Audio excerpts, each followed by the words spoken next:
Tales from the Video Store. Like us on Facebook. Follow us on Twitter. Donate on our Patreon page. Subscribe to us on YouTube, Apple, Spotify, or Google Play. Join our Tales from the Video Store group on Facebook and share your latest viewings, notes, and images.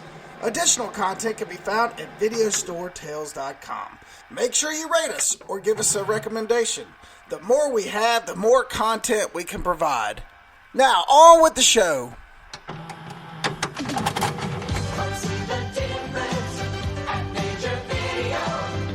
It's in. They've got it. They have lots and lots of kids stuff for us. One of the largest selections, 32 different categories. See it.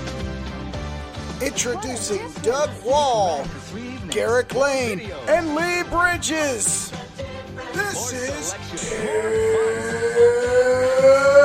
from the Video Store. Welcome to number 60. Wait. I'm not sure where we I are. don't know. I'm off all I'm not sure where we are. Little buddy. I don't think anybody on the Facebook page is actually listening to the podcast.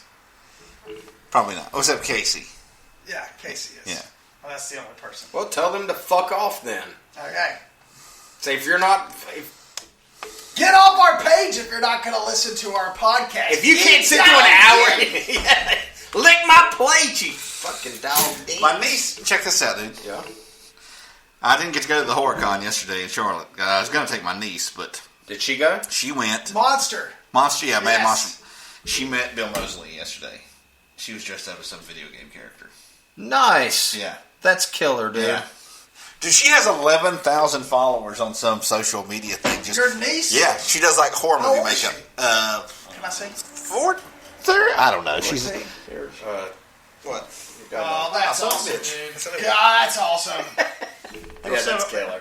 Yeah. Is this the one you took to the movies? Yes, that's what I'm saying. Yes. Yes. Yeah, yeah. See it. Yeah. Nice. That's freaking awesome. Yeah. Well, we're going to talk a little Bill Moseley today, aren't we, Garrick? We might be a little dog dick. Yeah, one of my buddies, Brandon, went to it too and met Nev Campbell. Paid like $45 for a picture and autograph, and he sent it to me. He's like, "Hey, this is awesome," and I'm like, "Hey, you want to hear a cool story about Nev Campbell?" Back in right after Scream, Yeah. we were partying at this club called Dublin's on Sunset Strip, and she was there, and I bought her a shot of tequila, and she drank it. But she did a shot of tequila with me. Nice. She did not go home with me, but she did And a tequila. You know shot. what? It probably cost you $45 for 2 shots. Probably did. Probably did. Back then. So it's probably $125 now. Welcome to number 63. We are in the Tales from the Video Store. We're in the Michael Mann block, and our first movie this block is Collateral. Absolutely. Yep. So, who wants to start us? Let's go. Doug? Okay. 2004's Collateral, starring Jamie Foxx and Tom Cruise. Woo! $600 to make 5 stops. Jamie Foxx is a cab driver, picks up the wrong guy or the right guy. Depends on how you want to look at it. Yeah, right. The look of the movie's fucking great.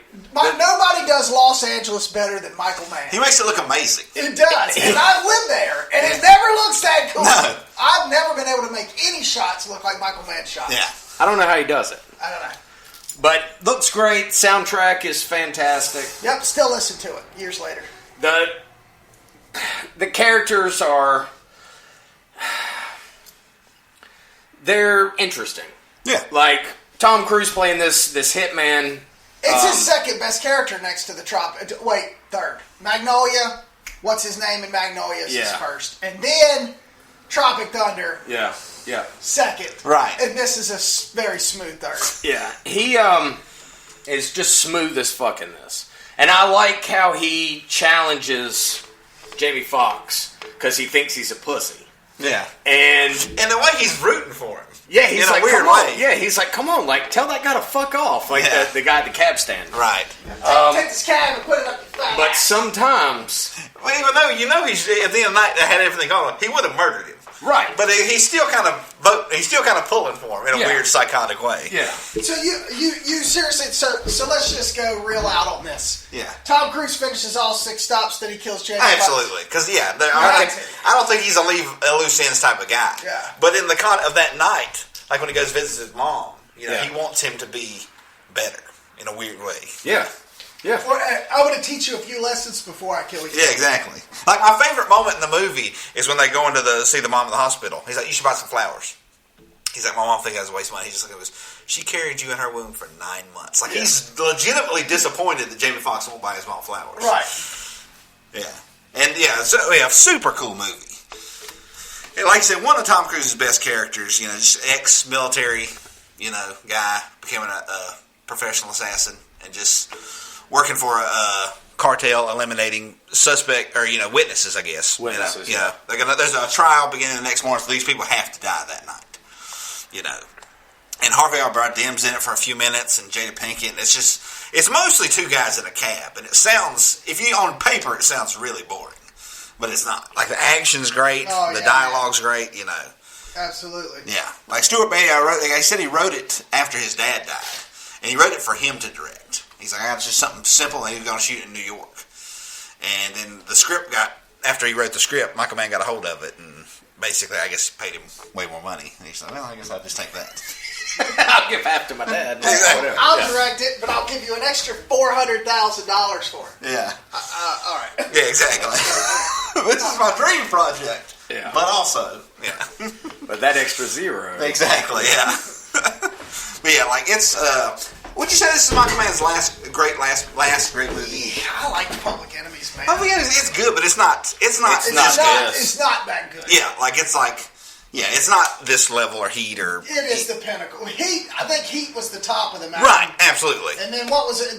The Insider. Insider's right before great. the Heat, right before Heat, right? Heat. Yeah. I think, yeah. And then after that Heat.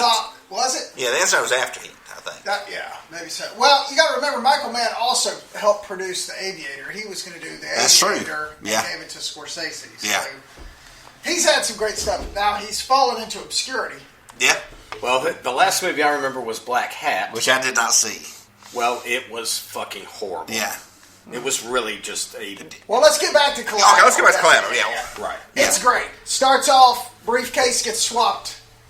Yeah. And then... It's go time. Yeah. Wasn't that Statham? Statham, yeah. Jason Statham. See, in my mind, there's a separate 10 movie seconds. with Statham. Like, Yeah. he goes off in another He direction. goes off to do He's his doing stuff. something else. Yeah. They're both meeting to kill people, and Yeah. he's going to do it. Yeah, exactly. We need Collateral, reverse Collateral. Oh, yeah. Which is What's the other movie side. where he's driving? He's got the suitcase. What's the Statham movie? He Crank. made several of them. Fast and Furious? No. God dang it. It's a movie with a suitcase. Yeah, where he's driving. He drives. That's what he does. I don't Yeah, I was know gonna what the hell say. you're talking about. Yeah. Shaft? Crank? I thought it was Crank. Crank's the one where he has the heart. The artificial heart. awesome. Yeah. Crank is awesome. We're getting off subject. Yeah, we are. So then we get, Tom Cruise, Yeah. Jamie Foxx picks up Jada Pinkett, who's a lawyer.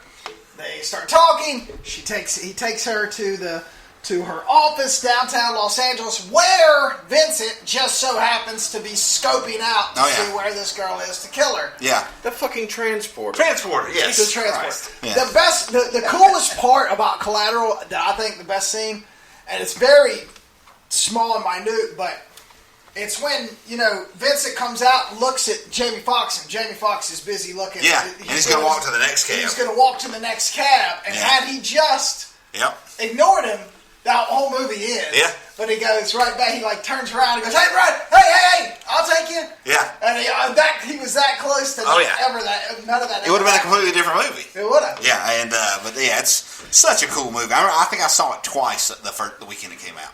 It was so good. Yeah. Those aerial shots of Los Angeles, the drone, just everything. Yeah. Man.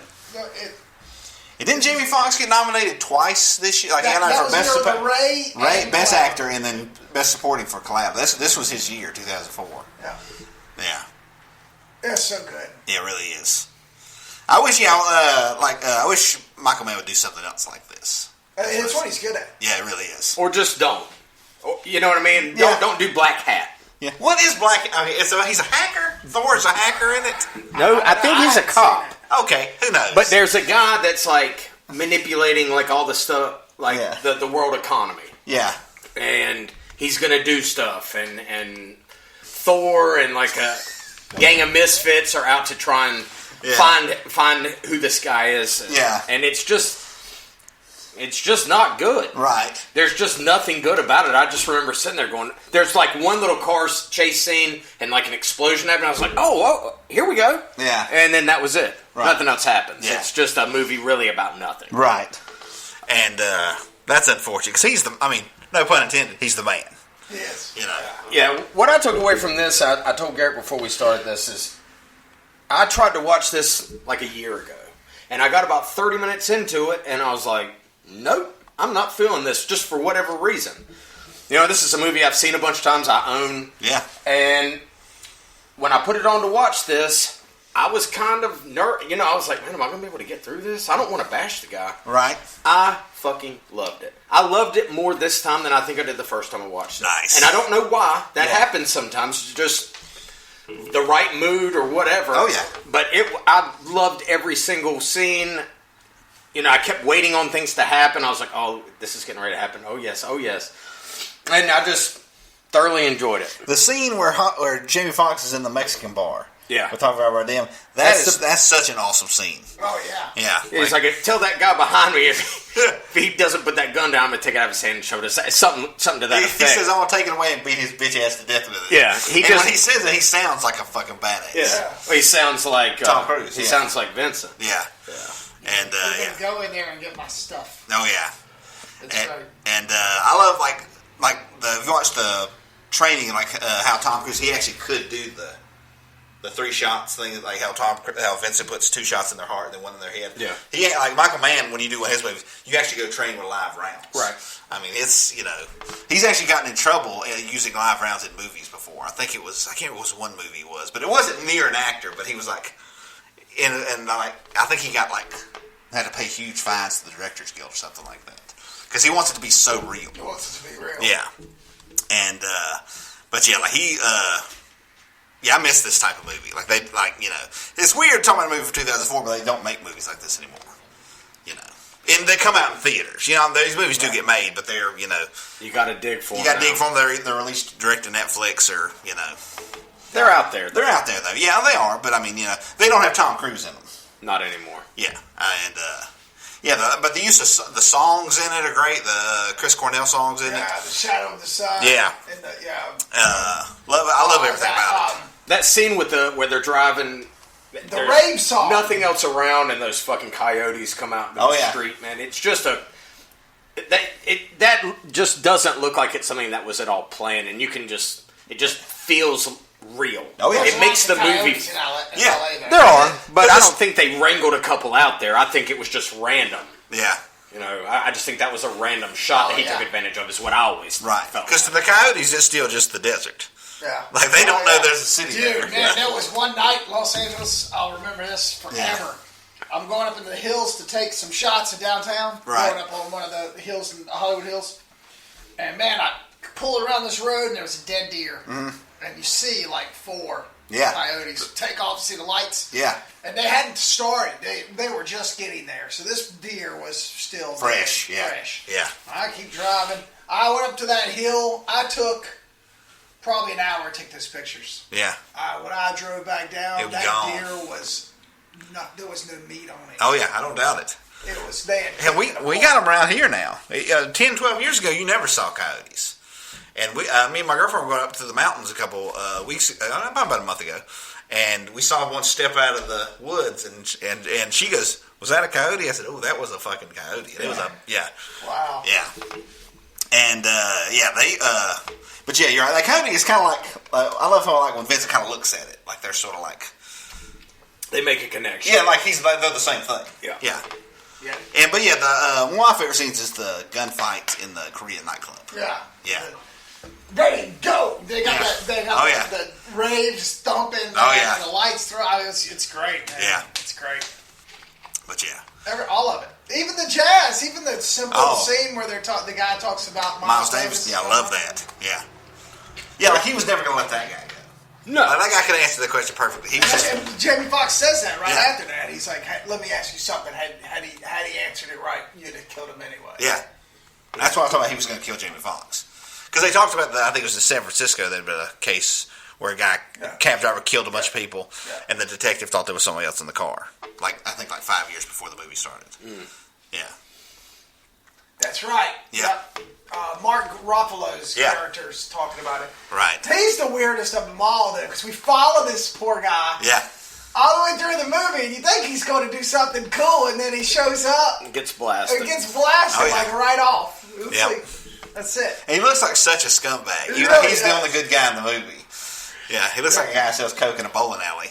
And, But that's good storytelling because it sets up. It's like now there is only one man out there that can stop Vincent, and it's Max, and he has to do it. You know, he knows at that point. You know, it's like fuck, it's on me. I've got to do this. You know, when you challenge somebody, and you keep telling them how soft they are, and try and build them up, sometimes you might not like what you build. That's true. And this is exactly what Vincent does, and Max comes and takes him down at the end. one of my favorite little moments is when after he flips the cab and they're in the car wreck, and Tom Cruise just grabs, I think it's one of the door handles, and just sticks it through the cab driver window and just starts hitting Jamie Foxx with it. Wow. Which one does nothing, but he's just pissed off at him. It's like, Pissed off. yeah. Awesome movie. Yeah. Awesome. All right, so in the Michael Mann realm, what rating is this? We all know what our favorite Michael Mann movie is. Yeah. This is my third favorite. Heat being my first. Well, The Insider being my second. Right. And this would be my fourth. I like Manhunter. Oh, yeah. Manhunter's my number 3. Yeah, this is definitely my third. Yeah. I don't know. Ooh, and then there's Thief, too. Yeah. I mean, it's in maybe 5. Yeah. But that's a hell of a top 5. That's Five, true. when you've only got 8 to work with, 9 to work with. That's pretty good. Yeah. This would be any other. You know, if this was just any old director, it would be their fucking opus. Yeah. And to say this is his 5th best, Yeah. you know, work is. I mean, I think that's pretty complimentary. Oh, really? Because it's a fucking badass movie. It really is. Yeah. Must see. If you haven't seen Collateral, Michael Mann, Jamie Foxx, and Tom Cruise, you must go see it. Well, then I'll start because I watched The Insider. Oh, yeah? That's one of my movies. Very nice. Another fantastic Michael Mann movie. Completely different, not in Los Angeles. Yeah. It's about the whistleblower who basically was a scientist for Philip Morris, and he realized that, or basically knew that they were ingesting chemicals that would actually make people addicted to tobacco, and so he blew the whistle, and it's about the fight between Big Tobacco and him, and it's done. Al Pacino's in it as the producer for 60 Minutes. and I just lost his name. Yeah. Anyway, but it's top of the line. In a way, there's like 2 Michael Mann filmographies. Like I like his crime movies and then his dramatic movies. Yes. You know, because and that's why I don't really. It's kind of unfair to compare Collateral to The Insider because they're 2 so completely different. Right. Completely. Like you compare The Insider to Ali Ali. Last of the Mohicans, movies like that. You know. Yes. And it's The Insider's a really cool movie. Oh yeah, Yeah. Lowell Bergman. Yeah. And it's a true story. And then they wanted to get it on 60 Minutes, and when they finally got the real interview in 60 Minutes, Big Tobacco was so big that they threw leverage on CBS to not show the interview, which led to Lowell Bergman leaving. Yeah. CBS, Yeah, when all this really happened. That's the amazing part. Yeah, Russell All Crowe's of it. character kind of gets screwed by the tobacco industry and the media. Oh yeah, Like they sort of cave to the company they're trying to expose, and he's just left out there hanging in the wind. he really was. Yeah. The sad parts that all really happened. Yeah. But in the I guess when the smoke cleared, it really did start opening. I think it did open up the book of people going, dude, tobacco is bad. Oh, yeah. I think it's led to what's happened to the tobacco industry now. Yeah. This slow burn of people Yeah. just going, dude, cigarettes are terrible, man. Yeah, but I mean, didn't people know that before? I mean, you're ingesting smoke. Yeah. Like you look back in the 50s, there were doctors ads with doctor cigarettes. You see like Yeah, old it's TVs fun. like, really? Yeah. Like, Yeah. yeah. That was Russell Crowe's, hey, guess what, everybody? I can act. Oh yeah. Oh You know, yeah. Before Yeah, that, he's amazing in this, playing a guy that's probably 25 years his elder. He put on a bunch of weight. Oh, yeah. And he's great in it. And I thought one of the coolest stories I heard about The Insider was Al Pacino, Michael Mann, and Russell Crowe were all smokers. Yeah. And the part of when they signed up to do this movie was they were going to quit smoking. Yeah. So it was kind of like a pact that, hey, we're going to quit smoking while we're doing The Insider, and they did. Yeah. I thought that was cool. That is cool. Yeah. I mean, it's, but it's just amazing. Like, you think of that. Now the news is completely different. Yeah. I mean, they know Kobe Bryant dies in a helicopter crash. TMZ Yeah. let Kobe Bryant's wife Oh die. yeah, jeez Louise. Yeah. The police didn't. TMZ did. That's Right. how quick news gets around now. You'd never whistleblower Right. for tobacco now. People would be like, Yeah, and there's nobody like. There's a documentary out now about Mike Wallace from 60 Minutes, and my brother used to say something when we were younger. He's like, any of those other guys from 60 Minutes shows up at your door, you might be all right. But if it's Mike Wallace, you fucked up. yeah, It's and you don't have reporters like that anymore, who people just trust. Yeah. You know. Yeah, So I mean, right. you're right. It is completely different. It's completely different. Yeah.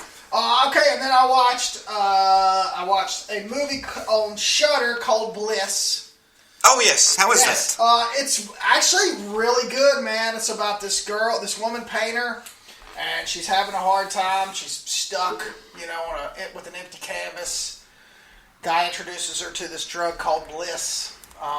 She starts taking it, and some crazy stuff happens, and she starts eating people like vampires, and all this crazy stuff starts happening, hallucinations. You don't really know if they're hallucinations or it's really happening, but then she finds herself back in every time she goes out and eats somebody or feasts on somebody or has a threesome with this other girl and guy, which is probably one of the hottest sex scenes that I've seen in a movie in a very long time. Like, it really is. I was like, ooh, easy. But she'll come home after taking the Bliss and she'll start painting. And as, of course, as the movie gets going more, she has to have more to finish the painting, and it gets worse and gets worse. But, man, it was pretty damn good. Yeah. I was really impressed. I've seen that guy's other movies. Joe Bigos, the director. Yeah. He did one called Almost Human, which is like his alien abduction movie, which was okay. Then he did this movie called The Mind's Eye, which is just it's just scanners. Like not like it's. You could have called it Scanners Part 7, and it would be the exact same movie. Right. And so, his movies, they're well made, but he hasn't made anything that's impressed me yet. He's actually got a movie coming out now called VFW, which has like Fred Williamson and William Sadler and Martin Cove, a bunch of old kind of tough guy actors. They're in their VFW, they're veterans, and they end up. It's basically like a siege movie. The street gang comes in, and somebody comes in, they have to it's like basically them versus. It's like the old people versus the thugs. And I've heard it's really good. So maybe his first two movies I thought were okay, but I'll check out Bliss. You should. Yeah. You should. You've seen it a gazillion times.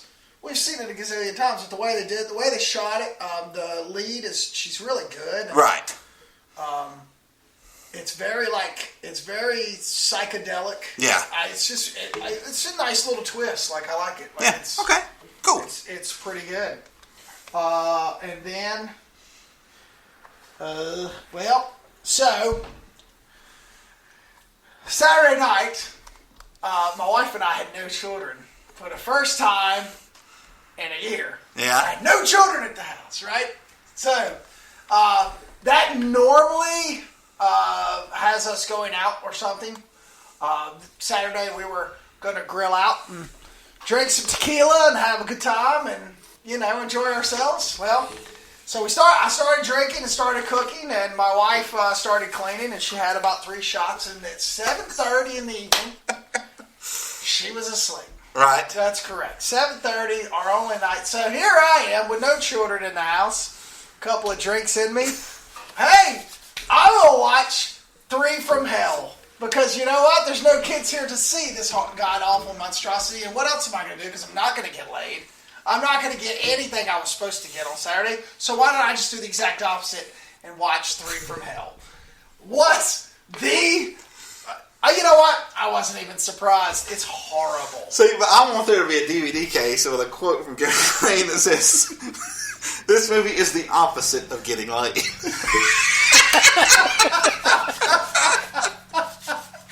It is.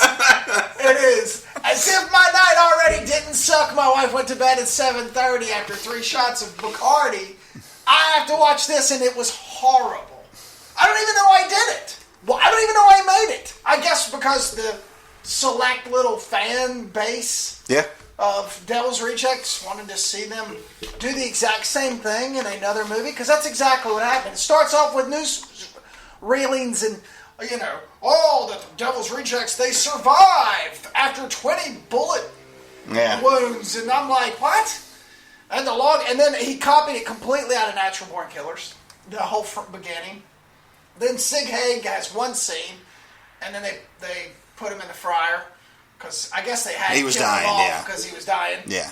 And then the rest of it is Devil's Rejects. They siege a house, they rape a couple of chicks, they shoot their husbands. Then they bounce to Mexico, where a guy helps them get to Mexico, and then these gang. The only thing that made it the first scene when what's his name, dickhead, Bill Moseley. Mm-hmm. I can't even remember his name. Zed or Jethro or Otis or whatever, dude. What the fuck ever his name is. When Otis is getting out of jail, he kills Danny Trejo. Yeah. To get out. Well, it just so happens that this Mexican cartel,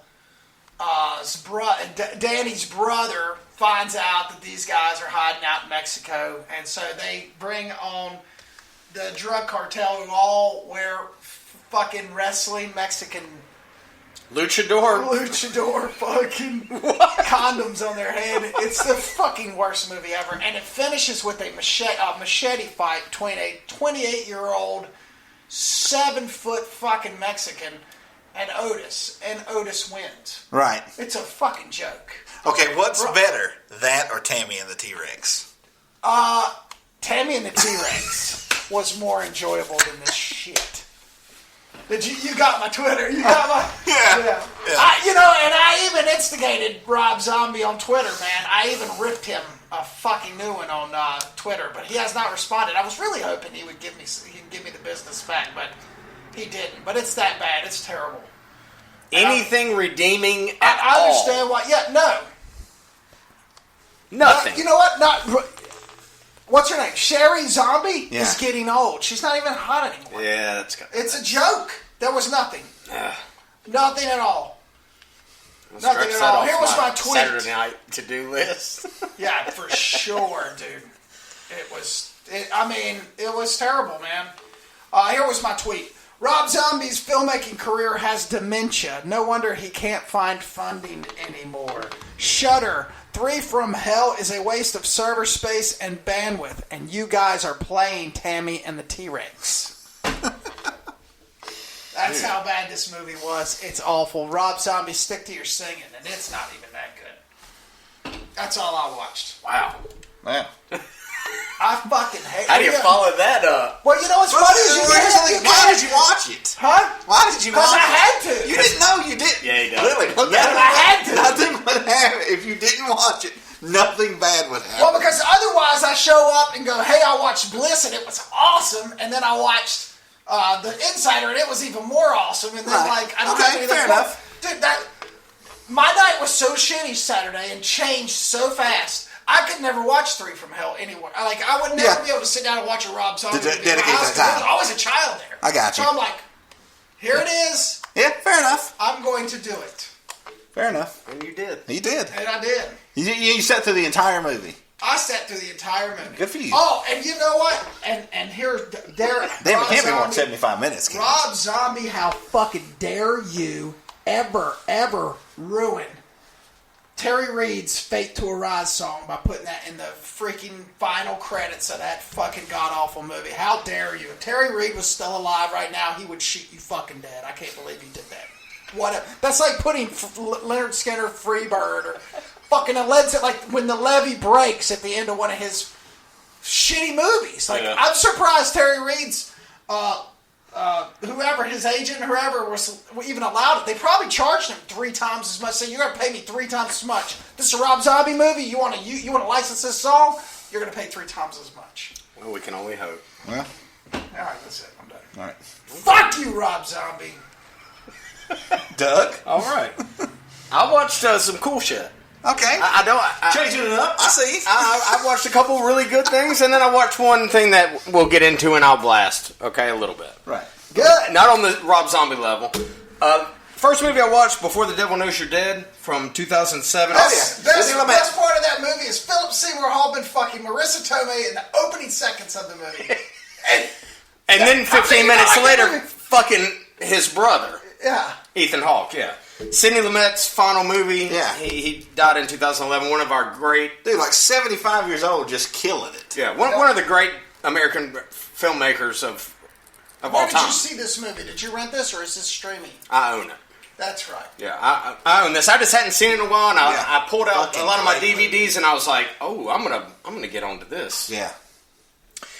Basically, it's Philip Seymour Hoffman. Albert Finney is in this. He's fucking amazing in this. Ethan Hawke and Marissa He's dad, Tomei. right? He's Yes. the dad. And Marissa Tomei is naked like 3 times in the movie and looks like a fucking goddess, like she always makes has. the movie perfect. It makes it even better than it already would have been. So these brothers, Andy and Hank, they hatch this plan. They're both kind of fuck-ups. Philip Seymour Hoffman's character, Andy, he has like a good job. He works for this firm in payroll, but he's a drug addict, and he's been embezzling money, and basically he needs a score. And Hank, played by Ethan Hawke, he's just kind of a fuck-up, kind of an idiot. He's behind on child support, and scrambling to give his daughter like $100 to go on a field trip. So Hoffman hatches this plan. We're going to rob this jewelry store. Nobody's going to get hurt. It's going to be an in-and-out kind of deal. And the trick being that their parents own this jewelry store. And they're supposed to go in on a Saturday morning when, this woman is supposed to be there that works for them, who's like 75 years old. But from the moment that Ethan Hawke decides to do this with his brother, he completely fucks everything up. Every wrong move that you can make, he makes because, like I say, he's kind of an idiot. The non-linear storytelling, because it bounces, is fucking so good, dude. It's so good. It's so emotionally charged. Like, even when they re-show different scenes from a different angle or a different perspective, it's just so fucking well done. Seeing Philip Seymour Hoffman in this movie using heroin makes me sad. It made me fucking sick, dude. Because I guess you kind of forget, until it'd be like watching a movie and seeing Robin Williams fucking hanging from a noose. Like, how would that make me feel? Right. You know what I mean? And I guess I didn't put it together until I saw it on screen, and it fucking killed me to watch it. Like, I had to pause the movie, and I was like, oh shit, I forgot. Yeah. I forgot that just a couple years after this, like, he died from doing this exact thing. And that was sad and kind of brought me down a little bit. But then I got back and I'm like, this is a fucking movie. Get over it. Awesome fucking movie. If you've never seen it, rent it.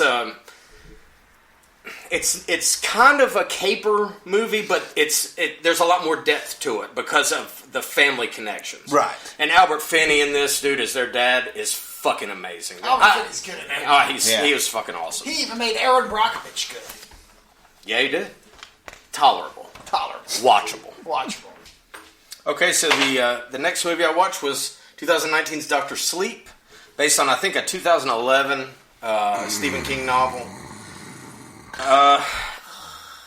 It's 2.5 hours long. I'm going to start off, and I did not know that it was going to be that long. When you stream it and you rent it, it says there's these numbers on there. Well, sometimes when you're at the Redbox, you just get it, and then it's in your hand, and you're like, well, fuck. Never mind. I paid $2 for it now. What am I going to do? Not watch it? Of course not. Fair enough. Look, it's the sequel that nobody wanted. Right. You're taking one of the most iconic movies, story. Well, I'm going to say movie because his novel is not even considered one of his better novels. Yeah. I don't know what possessed him to kind of want to do this and kind of extend and finish the story. Well, he's not a fan of the Kubrick movie. Yeah, but you wouldn't know it to watch this. Right. Because my son watched it, and I didn't have time to watch it, so I was in and out. But there was a lot of scenes just completely. Everything was set up to that one, right? Wasn't it? Well, basically, there's this chick, Rose the Hat, and her gang. These guys, they go around and they suck shit out of people. They find, because I guess the world's full of people who shine, right? So they find these children that shine, and then take their shine. They torture them, because the more pain that they're in, the more of this essence comes out of them that they call steam, and they're able to bottle it, and they ingest it on. But they're kind of like vampires, I guess. Yeah, like psychic vampires. Right. Yeah. And so Dan, he's a fucking disaster of a human being when this movie starts, 2011, I guess. But he gets sober, he gets a job, and then it fast forwards like 8 years later, and he's been doing orderly work at this hospice place. And basically, he goes in when somebody's about to die and kind of calms them and puts them to sleep. He's Dr. Sleep. And he has in this house he rents, he has like a blackboard on this wall that was there for some fucking reason. And he gets these messages, and he responds to these messages. Well, the person that he's responding to is this small black girl named... I can't remember her name. I didn't write it down. Anyway, I guess it really doesn't matter. Anyway, they communicate for several years, and then she starts seeing all these visions of these children being grabbed by this Rose the Hat and her gang, this little kid, this baseball player, and she kind of feels what happens to him and gets in touch with Dan and actually goes and sees him, and then they're on the hunt for this gang. And the movie ends at the Overlook Hotel. There's a guy that kind of looks like Jack Nicholson playing his dad at the bar. That was kind of cool, though. Kind of, I guess. It's Some odd. of it was cool. Like, from what... I didn't see the movie, but the scenes I saw and the way they reenacted stuff was kind of cool. I read Boxed as well, but I fell asleep. So I'm not gonna... You Dr. Sleep. I Dr. Sleeped it. I woke up... He put you to sleep. Yeah, I woke up like 10 minutes before it ended. Yeah, and I thought the way they visualized the psychic powers, like when they're flying through the windows, I thought that looked like how the camera shifted. I thought it looked really cool. It looked cool. Yeah. But it's just who gives a shit. Yeah. Dr. Sleep. Yeah. Sleep. Yeah, I mean, maybe if I had read either of the novels, maybe I would give a shit. But when you try this one, or if any of these characters, like this Rose the Hat, had been in The Shining or mentioned, but it's like taking an old story and then adding all these new parts to it to finish an old story just doesn't really make any sense. I will say the best impression was the guy who was Scott Mann-Carruthers' character. Yes. He seemed like... Yeah. Like, when I first saw him, I was like, oh, shit. At first I was like, is that CGI? I was like, oh, no, that's a dude. Yeah, Dick Howard. Yeah, that was the best copy, I don't know what you call it, impression. Just, like I said, sequel that didn't need to be done... I'll never watch it again. Also, why was it released the first week of November? It's like, hey, we're going to make a Christmas movie. When's it coming out? January 11th. To be like, what? Yeah. I don't know. It's like, I don't know. Like, it came out and it just nothing.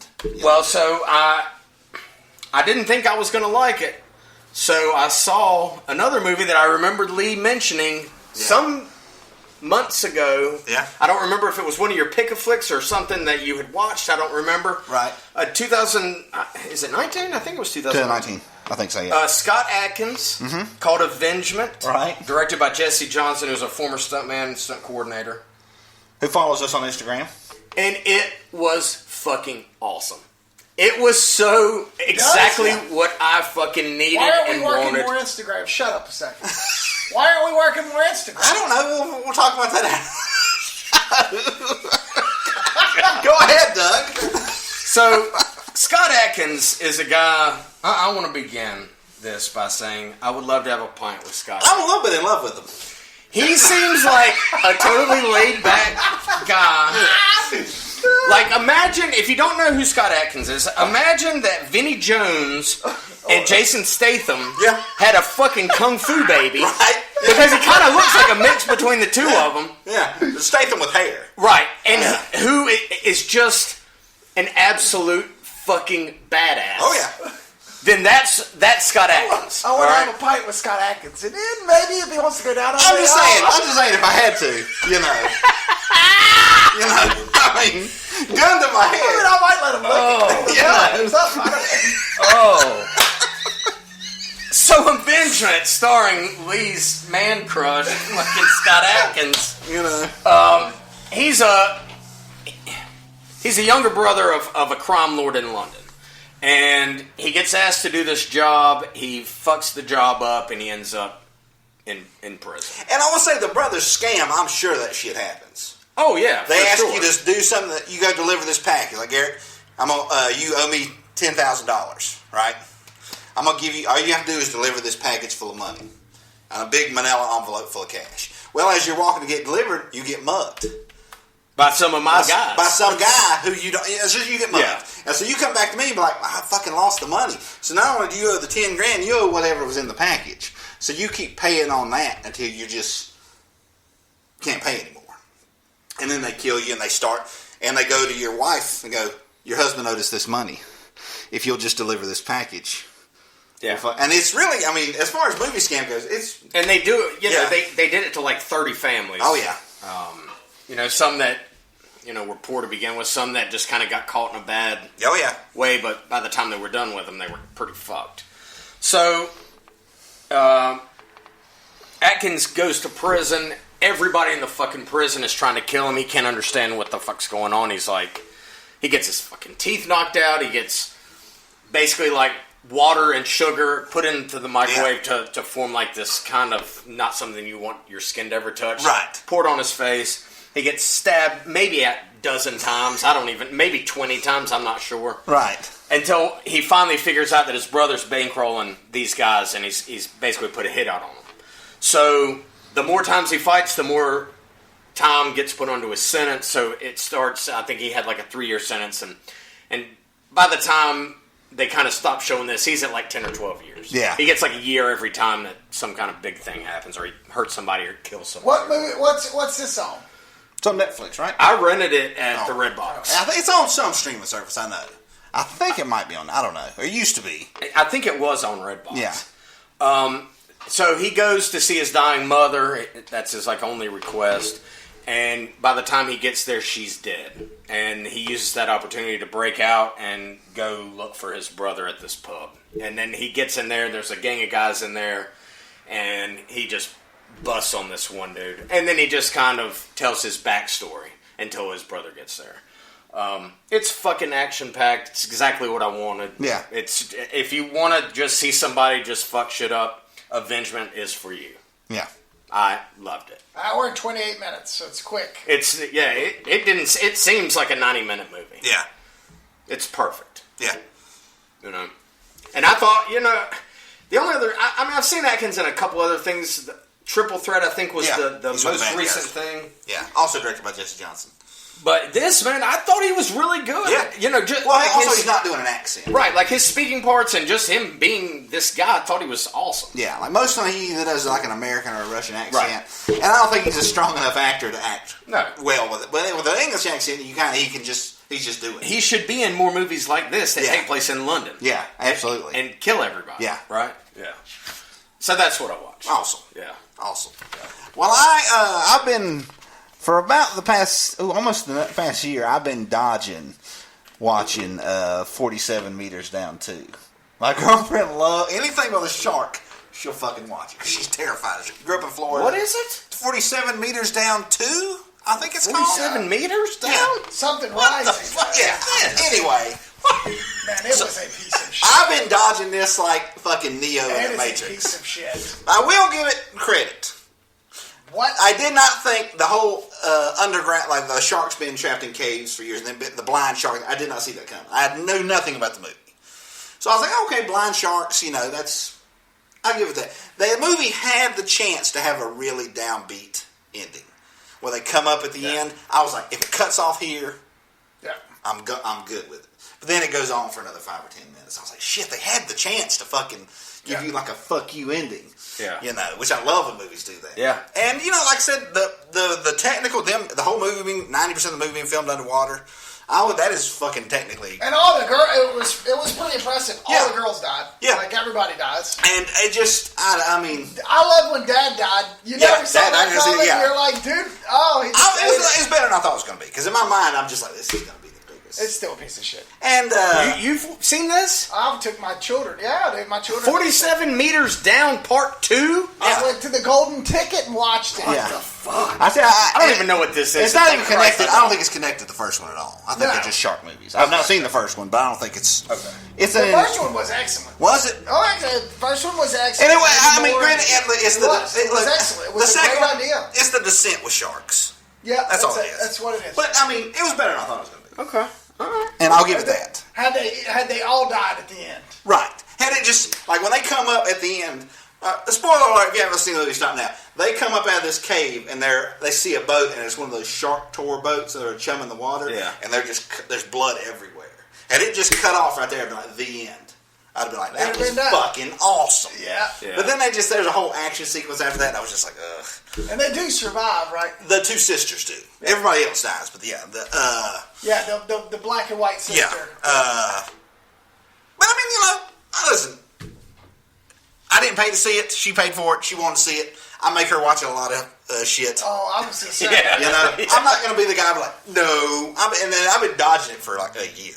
She wanted to go see it in the theater, and I was like, you're right though. That would have been a great ending had they just popped up and into the chum. Yeah. And you kind of look around. You see him kind of look Fins around. all around.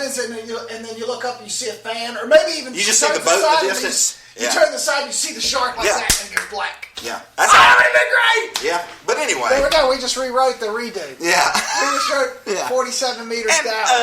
Like I said, but technically very well made. Requiem. Yeah. There you go. And after that, we'll watch. She and I watched. She requested to see American Gangster. She'd never seen. She highly enjoyed that. Stuff. Oh yeah.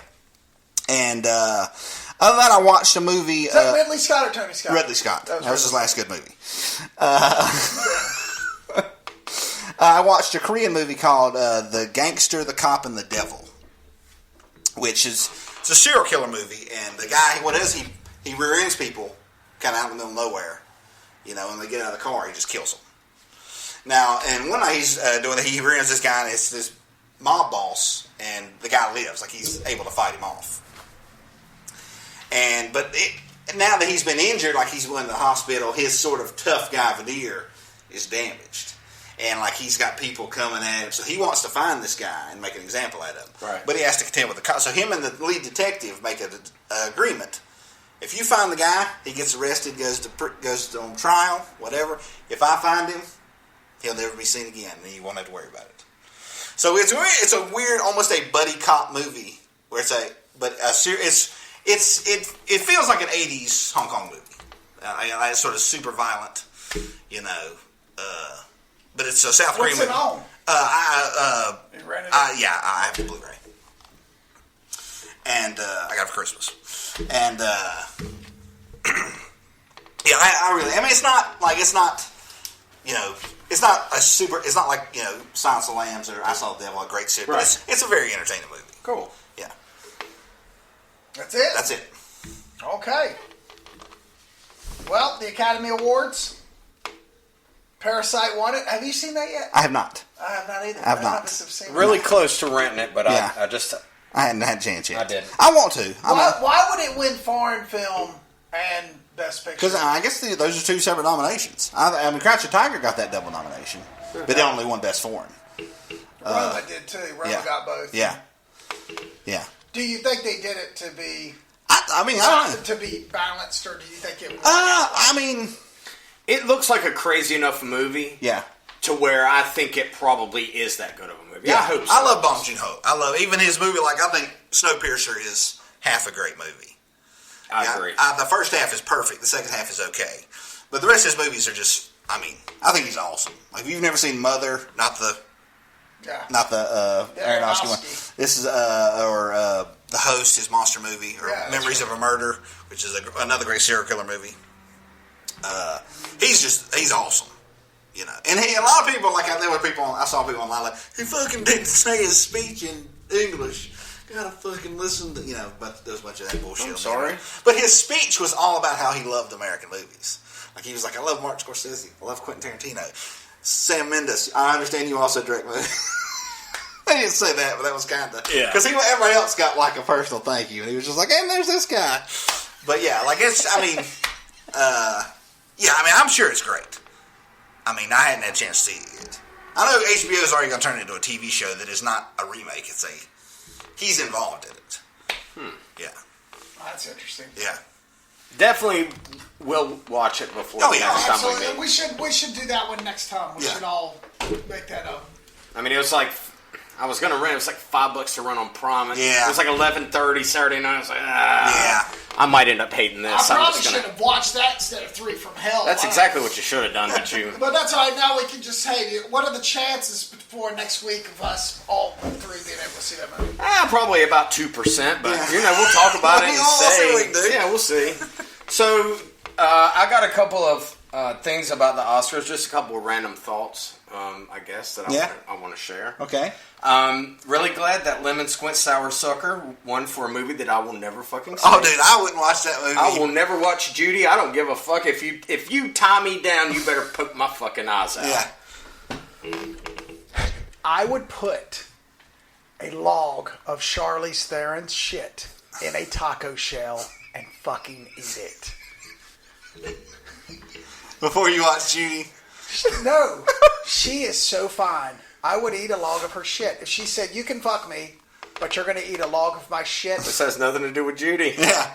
Oh. It's fine. I'm I intrigued. was thinking about the Oscars and how fine Charlize Theron looked. Yes, she did. Joker Phoenix, as Yeah. I'm going to refer to him Yeah. as from here on in. If you feel that guilty about that calf's milk, I will gladly put it in my fucking coffee and my cereal. Well, he's a and very dedicated guy. feels zero guilt, you fucking hippie motherfucker. Yeah. I guess you just, he was born into it. Yeah. So I can't hate him. Yeah, for he's it. been a vegan since he was 3. Yeah.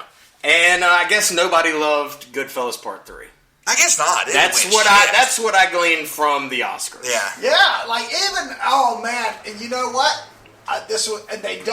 Nobody ever showed it, but I would have loved to have seen screenplay when Quentin Tarantino gets ready to get out of his seat and they said Bong Joon-ho. Bong Joon-ho instead. They Yeah. never showed it. So they used to do that, but then everybody would catch them getting mad, and then they would show it on Right. live. Yeah. So they stopped doing that. Right. But I bet Quentin Tarantino He was ready to go. certain. I bet he had his speech ready and out. He was ready to go up there and Yeah. got freaking juked. Yeah. You know the scene in Joker where he gets hit by a car at the end, gets hit by the cab? Yeah. I saw someone made a meme and just said Joker, and they put Overwalking just said all movies, and then above the cab it just said Parasite, just wham!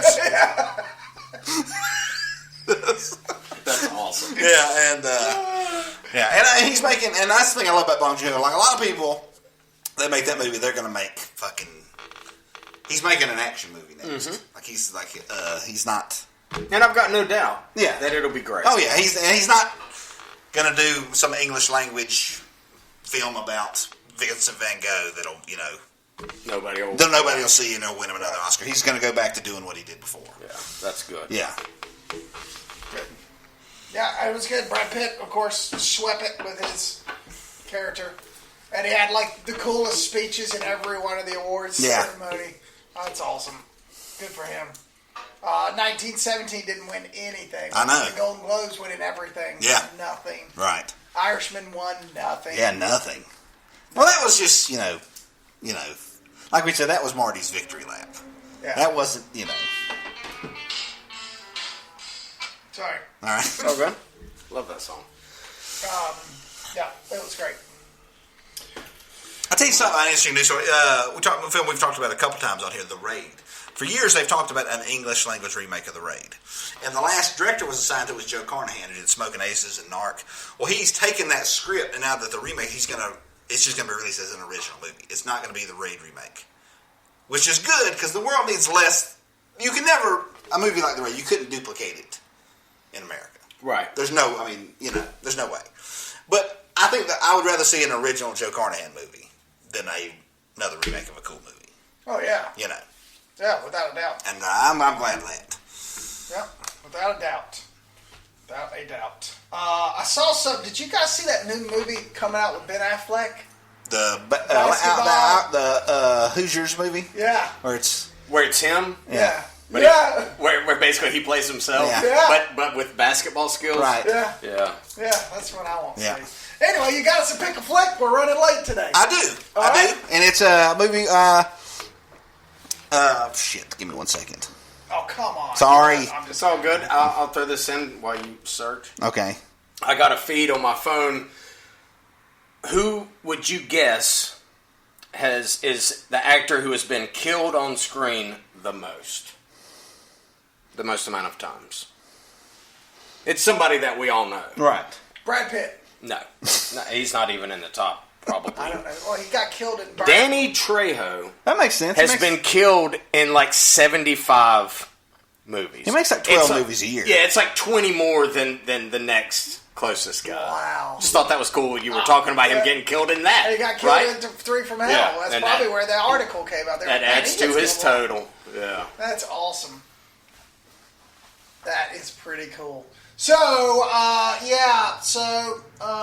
the showdown this week is, and I missed last week's. I think I posted it and then I forgot to publish it. So I had this showdown last week about our Midsommar movie. Let's just We're drop. just, yeah, Let's I gotta just. drop it, but I feel bad because I said I was going to put it up. It's and then fine. I felt, I'm sure nobody really gives a Yeah. fuck, and if they do, then they can fuck off because Ari Aster movies are not for us. Okay, so Right. this new vote. Am I right or am I You are right. Both of Rob Zombie's last movies are terrible. 31 and 3 from Hell. Which one is the worst? It's coming up on the Facebook page. Fair enough. All right, What was you got- that? What was the one before that? The 31. Witches of Salem. Oh yeah, I- the yeah. Lords of Salem. Lords of Salem. Where Oh, the Jesus. robots are jerking off with the dildos. Didn't I lent you that? I bought that fucking movie. course you did. That is $13 I will never, ever get back. Oh, it's so bad. It is wretched. I can't imagine these other 31 I never saw. See, I haven't seen anything since Devil's Rejects. I saw about the first 25 of the Halloween remake, and I was like, I'm good, and I'd never even finished it. I don't remember if I did or not. I just remember being like, oh, it's about Michael Myers having a shitty childhood. I don't give a shit. He's the Yeah. boogeyman. It literally doesn't matter. That's true. It's like this mass murderer got touched when he was a kid. I don't care. Yeah, don't Yeah. care. Anyway, but no, I haven't seen. The last one of his movies I saw was Devil's Rejects. So I haven't seen any of the witches of whatever. I guess I'm a glutton for punishment. You must be. I'll bail out of a shitty movie and a hard movie I ain't vibing with. Whew, I got shit. Sometimes I'll just gut through. I'll just push. Unless I'm through. doing it for the show, no. That's what I did it for. I give it a solid 15, and Wow, that's 3 from Hell. I think at this point in time, me and Rob Zombie's relationship goes way back. yeah. So it's like I almost had to watch that just so that I could do it for the show. Had we not do this show, I would have never watched that movie. Yeah. That movie would have skipped. Yeah. So anyway, Outstanding. Well, my pick and flick this week is a movie from 2005. It's a Korean, sort of combine the two movies we're talking about this week. It's a Korean hitman movie called A Bittersweet Life. It's streaming on Amazon Prime right now. Sweet Life. Yeah, directed by Kim Ji-woon, who did The Good, the Bad, and the Weird. Did the Arnold movie, The Last. Oh shit. Yeah, that one. The movie he came back with after he was governor, and one of the coolest South Korean. Yeah, and mob guy, hitman, sort of. He almost has no personality, And the mob boss he works for asks him to spy on his girlfriend because he thinks she's cheating on him. And as he observes this woman, he just falls in love with her and feels like he has to protect her. So he basically betrays his boss, and the boss sends basically everyone else in the organization after him. The movie I would compare it to, not necessarily it's the same type of movie, but like that's sort of like an emotional hitman movie would be The Professional, the Luc Besson movie. Yes. And even though this one probably has more action than The Professional does. But yeah, super cool movie. Cool. Yeah, A Bittersweet Life. It's streaming on Prime right now. Bittersweet Life. Yep. Well, not too bad for our first block. What's next? I believe next we are doing Miami Vice from 2006? 7? Yeah, Yeah. Miami Vice. Yep. And then Thief. Den Thief. Yes, can't wait. All right, so can we? We all watch movies. We all watch movies. I'm sure one of us will have a problem. We won't meet for another 2 weeks. Can we make a pact to watch Parasite and talk about it? I'm gonna try my damnedest. I don't see any reason why I won't be able to watch it. All right, so let's do that. So we're going to watch Parasite. Our exclusive movie will be Miami Vice. But since Academy Awards just came out a couple weeks ago and it's fresh. Yeah, it'd be nice to see something and all be able to talk about it fresh. All right, cool. Then that's what we'll do. So, hey, next week we got Miami Vice and the Oscar winner, Parasite. Wish we could just do it fucking here. Imagine the perfect video store. It would have a great selection, right? Right. Over 10,000 videos. 3 evening rentals, so no rush, no hassle. Fast checkout. 24-hour quick drop return. Open late every night. Well, the perfect video store. Welcome to Blockbuster Video. Is popping up all over the country. There's one near you. Blockbuster Video. Wow.